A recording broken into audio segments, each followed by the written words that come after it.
जब आंखों में अरमान लिया, मंजिल को अपना मान लिया, फिर मुश्किल क्या आसान क्या, जब ठान लिया तो ठान लिया, जब ठान लिया तो ठान लिया। चलिए आइए दोस्तों, मैं पप्पू कुमार आपके अपने YouTube चैनल आरकेटी क्लासेस में स्वागत करता हूं।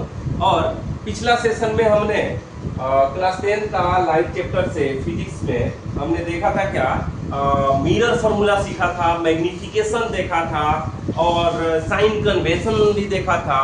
तो हमने ये सब चीज़ें जो है ना, बेसिक थिंग्स जो है क्लियर कर लिया था, कंसेप्ट क्लियर हो गया था। बेसिक जितने भी न्यूमेरिकल सॉल्व करने के लिए बेसिक जो भी रिक्वायरमेंट थे हमने फुलफिल कर लिया था। जो भी हमारा बेसिक टूल्स थे हमने सब सीख लिया है। आज जो है हम न्यूमेरिकल लेके आया हूँ और इन न्यूमेरिकल सॉल्व करेंगे।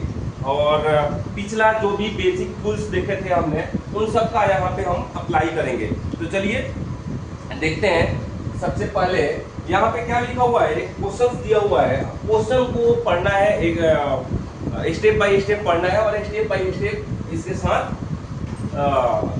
स्टेप बाय स्टेप सॉल्व करते रहना है। क्या बोल रहा है इसमें, क्या बोल रहा है, find the size, nature and position. कुछ क्वेश्चंस में होता है ना, जो लास्ट का जो सॉल्यूशन आने वाला है, जो इसका समरी होने वाला है, वो पहले ही दे देता है, पहले ही दे देता है। लेकिन इसमें क्या है, जैसे find the size, nature and position, ये सब लास्ट में आने वाला है, कंक्लूजन में आने वाला है। लेकिन यहाँ पे दिया हुआ है find the size, nature and position of image formed when an object of size each size 1 centimeter is placed at a distance of 15 centimeter from a concave mirror of focal length 10 centimeter। अब यहाँ पे बोला जा रहा है क्या कि image जो है, इमेज का साइज, पोजीशन और हाइट, साइज हो गया, हाइट, पोजीशन और नेचर बताना है, जिसमें क्या है,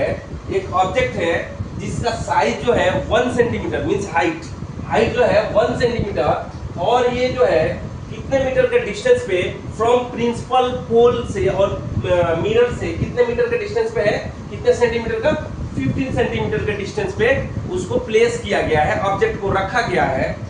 फिर क्या बोला जा रहा है, place from a mirror of focal length 10 centimetre, जिसका फोकल लेंथ, मिरर का, कनकेव मिरर का फोकल लेंथ कितना गिवन है, 10 सेंटीमीटर, 10 सेंटीमीटर गिवन है। तो यहाँ पे सबसे पहले हम क्या करेंगे ना, साइन कन्वेंशन यहाँ पे हमने यूज करना है। और सबसे पहले हमने लिखना है क्या, सॉल्यूशन। सॉल्यूशन में क्या है, इसमें गिवन डेटा हम देखेंगे। गिवन डेटा में क्या दिया है, गिवन में क्लियर। अब गिवन में यहाँ पे दिया है क्या, एक तो ऑब्जेक्ट हाइट दिया है, मींस h1। हम लोग जानते हैं ऑब्जेक्ट हाइट हमेशा क्या होता है, पॉजिटिव होता है। मींस यहाँ पे h1 कितना दिया है, 1 सेंटीमीटर दिया है, क्लियर। उसके बाद में distance placed from, distance of object from concave mirror means object का क्या है, हमने ऑब्जेक्ट का डिस्टेंस को किससे डिनोट करना है, u से डिनोट करना है। u इक्वल टू कितना दिया है, u इक्वल टू कितना दिया है, 15 सेंटीमीटर। अब यहाँ पे हमने h1 जो है 1 सेंटीमीटर लिख दिया, u जो है 15 सेंटीमीटर लिख दिया, लेकिन यहाँ पे हमने साइन अभी तक नहीं लिखा। h1 जो है अबव द प्रिंसिपल एक्सिस है, अपवर्ड डायरेक्शन में है, y डायरेक्शन में है, मींस ये कौन सी, यहाँ पे क्या हो जाएगा, h1 का पॉजिटिव साइन होगा। और u मींस क्या है, u जो है आपका इन फ्रंट ऑफ मिरर है और वो है x डैश के डायरेक्शन में है। और ये भी बोल सकते हैं, बुक में जो दिया है, ये भी बोल सकते हैं इंसिडेंट रे के अगेंस्ट में हम मेजर कर रहे हैं। All distance are measured from pole, means यहाँ से हम मेजर कर रहे हैं। तो इसका साइन जो हो जाएगा माइनस में हो जाएगा, क्या हो जाएगा, -15 centimetre, clear.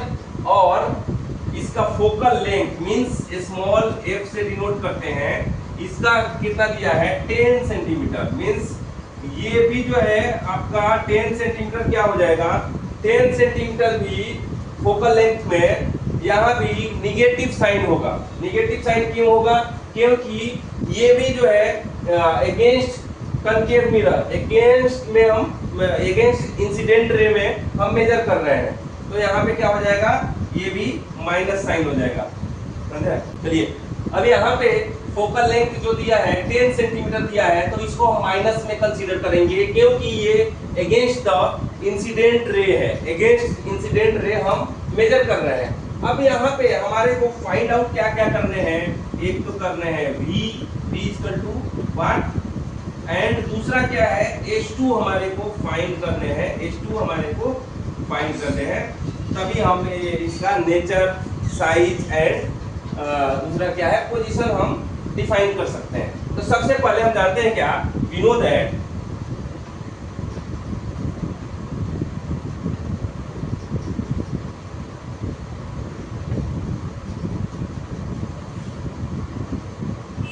One by v equal to one by f equal to one by, mirror formula यही है ना, one by f equal to one by v plus one by u, one by v याद रहना चाहिए, one by v plus one by u, clear. अब यहाँ से हम वैल्यू पुट करेंगे, यहाँ पे वैल्यू क्या दिया है, वन बाई f का वैल्यू क्या दिया है, -10 सेंटीमीटर दिया है, -10 is equal to, sorry one by f लिखेंगे ना, 1 बाई 10 -10 है, क्लियर, यही लिख देता हूँ माइनस, और 1 बाई v का वैल्यू हमारे को मालूम नहीं है तो v का v रख देंगे, प्लस है तो प्लस लिखेंगे, 1 बाई u का वैल्यू दिया हुआ है -15 दिया हुआ है, क्लियर। यहाँ से कुछ आगे बढ़ेंगे, यहाँ से हम आगे बढ़ेंगे, देखेंगे यहाँ पे क्या है, 1 बाई v है तो v ऐसे ही रहने देंगे, v को ऐसे ही रहने देंगे, और -10 है तो इधर ही रहने देंगे, और यहाँ पे हम क्या करेंगे, 1 बाई, इसको हमने दूसरे साइड ले गया, लेफ्ट साइड लेके गया तो ये पॉजिटिव हो गया, और 10 जो है निगेटिव है तो निगेटिव ही रह गया, क्लियर, 1 बाई 10।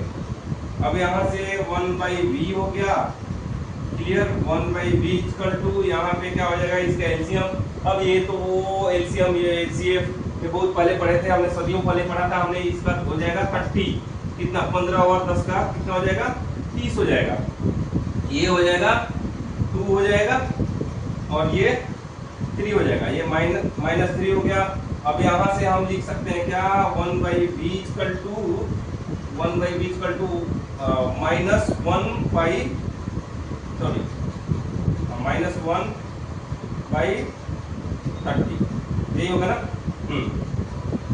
अब इसको हम यहाँ से लिख सकते हैं v equal to, hence v equal to क्या हो जाएगा, -30, क्लियर, -30 मीन्स यहाँ पे हमारे को इमेज डिस्टेंस हमारे को मिल गया फ्रॉम मिरर, कितना हो गया, -30 सेंटीमीटर हो गया, इमेज डिस्टेंस कितना है, 30 सेंटीमीटर है, तो यहाँ पे हमारे को इमेज डिस्टेंस मिल गया। अब जो है हमें क्या पूछा गया था, find the size, nature and position, position तो मिल गया 30 centimetre in front of concave mirror, means -30 centimetre in front of concave mirror, यहाँ से तो मिल गया। अब दूसरा जो है मैग्निफिकेशन फाइंड आउट करेंगे, ताकि हमारे को यहाँ से क्या मिल जाए, पोजीशन मिल जाए, सॉरी नेचर और हाइट मिल जाए, क्लियर। तो यहाँ से हम लिखेंगे क्या, यहाँ से लिखेंगे यहाँ पे नेचर तो मिल गया, नेचर भी हो गया, क्या नेचर इसका हो गया, माइनस है, मींस ये जो है इन फ्रंट ऑफ मिरर है, तो यहाँ पे रियल एंड इनवर्टेड बनेगा, क्या होगा, रियल एंड इनवर्टेड, उल्टा बनेगा, रियल भी होगा इनवर्टेड भी होगा, ठीक है। तो यहाँ से हम लिख सकते हैं क्या, मैग्निफिकेशन, यू नो दैट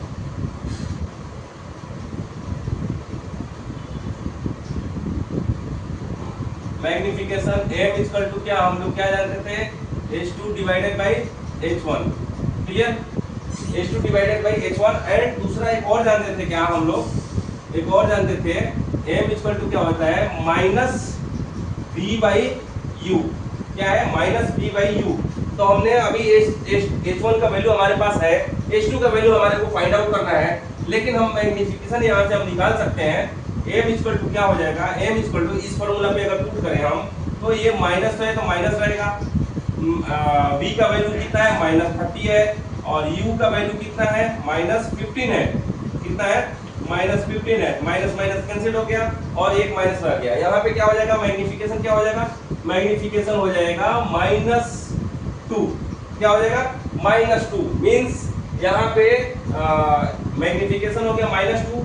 फिर हम लिखेंगे क्या, मैग्नीफिकेशन h2 के टर्म में, हाइट के टर्म में अगर हम जाना चाहें तो हम लोग क्या लिखेंगे, h2 डिवाइडेड बाई h1। यहाँ पे हमको ऑलरेडी मैग्नीफिकेशन मिला हुआ है -2 इक्वल टू h2 का वैल्यू हमारे को फाइंड आउट करने हैं, और h1 का वैल्यू हमारे पास है ऑलरेडी गिवन है 1 सेंटीमीटर, क्या है माइनस में है 1 सेंटीमीटर, सॉरी माइनस में नहीं, h1 का वैल्यू माइनस में नहीं है क्योंकि ये हाइट ऑफ द ऑब्जेक्ट है, height of the object always be positive, clear. तो यहाँ से हमारे को मिल जाएगा क्या, यहाँ से हम लोग फाइंड आउट कर सकते हैं, h2 का वैल्यू मिल जाएगा यहाँ से -2 इंटू 1 सेंटीमीटर, देन ये हो जाएगा क्या, h2 इक्वल टू -2 सेंटीमीटर। अब यहाँ से हम बोल सकते हैं क्या, इसका नेचर जो है, नेचर ये रियल एंड इन्वर्टेड तो है ही, लेकिन मैं ये क्या है मैग्नीफाइड है और दुगुना साइज बढ़ रहा है किससे, ऑब्जेक्ट के साइज से। ऑब्जेक्ट कितने का था 1 सेंटीमीटर था, बट इमेज कितना हुआ 2 सेंटीमीटर, मींस डबल हो जा रहा है। तो यहाँ पे हम बोल सकते हैं क्या, हाईली मैग्नीफाइड है जी ये इमेज जो है, सॉरी ऑब्जेक्ट जो है, ऑब्जेक्ट से इमेज जो है हाईली मैग्नीफाइड है और greater than object in size, image is greater than object in size, clear, ये हम बोल सकते हैं। अब यहाँ पे 2-3 चीजें पूछा था, साइज पूछा था हमने, साइज बता दिया 2 सेंटीमीटर हो गया, नेचर पूछा था रियल एंड इन्वर्टेड हो गया, पोजीशन पूछा था 30 सेंटीमीटर हो गया, क्लियर। यही 3 चीजें पूछा था। ये कैलकुलेशन, आफ्टर कैलकुलेशन हम लोग को मिला क्या, ये सभी चीजें मिला, मींस सबसे पहले इसमें क्या दे दिया, क्वेश्चन ही सबसे पहले बोल दिया क्या, ये तीनों चीज आपको बताना है, मींस पहले से आप लोग ऐसे ऐसे प्रॉब्लम सॉल्व करने के लिए क्या करते हैं, हम लोग प्लानिंग करते हैं। क्या प्लानिंग में क्या करते हैं, गिवन डेटा, रॉ डेटा जितने भी है उसको इकट्ठा लिख लेते हैं। हमारे को फिर जाते हैं क्या कि हमें क्या फाइंड आउट करने हैं, वो चीज़ हम लिखते हैं। फिर हम सोचते हैं क्या कि इसको फाइंड आउट करने में कौन सा फॉर्मूला अप्लाई होगा। हमने अभी तक साइन कन्वेंशन पढ़ा था और मिरर फार्मूला पढ़ा था और मैग्नीफिकेशन पढ़ा था। मैग्नीफिकेशन का 2 फार्मूला पढ़ा था। इन सभी फार्मूला और साइन कन्वेंशन का यहाँ पे एप्लीकेशन हुआ एक ही न्यूमेरिकल में। तो बने रहिए, जमे रहिए, डटे रहिए आरकेटी क्लासेस के साथ। अधिक से अधिक प्रैक्टिस कीजिए, अधिक से अधिक प्रॉब्लम सॉल्व कीजिए और फिर मिलते हैं अगला सेशन में। आज के इस न्यूमेरिकल में कोई भी डाउट्स हो, आपको अगर समझ में ना आया हो तो आप कमेंट सेक्शन में कमेंट कर सकते हैं और आप लोग ईमेल डायरेक्टली ईमेल कर सकते हैं। हमेशा वीडियो के डिस्क्रिप्शन में ईमेल आईडी होता है, वहाँ से ईमेल कर सकते हैं। आप लोग का प्रॉब्लम का सॉल्यूशन अगला सेशन लाने से पहले आप लोगों का सॉल्यूशन मिल जाएगा। तो फिर मिलते हैं अगला सेशन में। तब तक के लिए मैं यही बोलूँगा, उम्र थका नहीं सकती, ठोकरें गिरा नहीं सकती। उम्र थका नहीं सकती, ठोकरें गिरा नहीं सकती। अगर जिद हो जीतने की तो हार भी हरा नहीं सकती। अगर जिद हो जीतने की तो हार भी हरा नहीं सकती। चलिए फिर मिलते हैं नेक्स्ट सेशन में, तब तक के लिए जय हिंद।